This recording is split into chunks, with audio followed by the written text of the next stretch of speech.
చెప్పటం లేదు. మనస్సాక్షిగా చెప్తున్న మాట ఇది.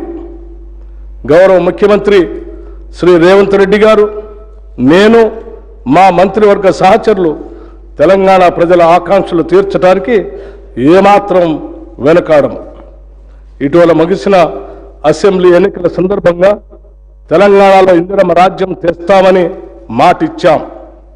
నిర్బంధాలు, నియంతృత్వ ధోరణులు ఉండవని చెప్పాం.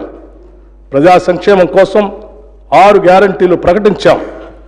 బాధ్యతలు స్వీకరించిన వెంటనే ఇచ్చిన హామీలు, చెప్పిన మాటకు కట్టుబడి హామీలకు చట్టబద్ధత కల్పించే ఫైలుపై గౌరవ ముఖ్యమంత్రి శ్రీ రేవంత్ రెడ్డి గారు తొలి సంతకం చేయటం మా ప్రభుత్వ సంకల్పానికి, చిత్తశుద్ధికి నిదర్శనం. నూతన ప్రభుత్వం తొలి అడుగులోనే సంక్షేమానికి నాంది పలికింది. ప్రజలకు ఇచ్చిన ప్రతి మాటకు ప్రభుత్వం కట్టుబడి ఉంది. మన రాష్ట్ర క్లిష్ట ఆర్థిక పరిస్థితులపై ఈ సభకు ఇదివరకే శ్వేతపత్రం ద్వారా సవివరంగా వాస్తవాలను తెలిపాం. ఇటువంటి విపత్కర ఆర్థిక పరిస్థితుల్లో కూడా మేము ప్రజా సంక్షేమానికి చేసిన వాగ్దానాలకి కట్టుబడి ఉన్నాం.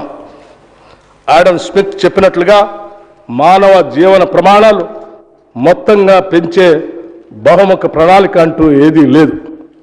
కానీ రాష్ట్రంలో అందుబాటులో ఉన్న వనరులతో వివిధ సాధన మార్గాల ద్వారా సాధించవచ్చు. గత పాలకుల నిర్వాకంతో మన ధనిక రాష్ట్రంలో కూడా ఆర్థిక కష్టాలు వచ్చాయి. పూట గడవటం కూడా కష్టమైనంత కనిష్ట స్థాయికి రాష్ట్ర ఆర్థిక వ్యవస్థను చేర్చారు.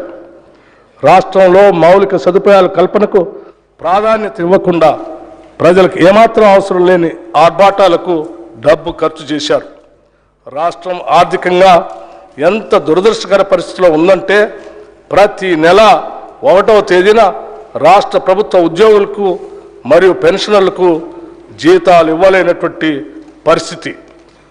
దీనివల్ల ఉద్యోగుల క్రెడిట్ స్కోర్, సిబిల్ స్కోర్ దెబ్బతినటం వల్ల వారు రుణాలు పొందడం కూడా కష్టమవుతూ ఉంది.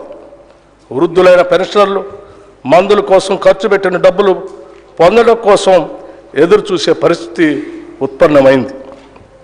అందుకే తెలంగాణ రాష్ట్ర ఆర్థిక పరిస్థితిని, ప్రజల జీవితాలను దుర్భరం చేసే దిశగా సాగిన ప్రజా వ్యతిరేక పాలనకు ప్రజలు చరమగీతం పాడారు.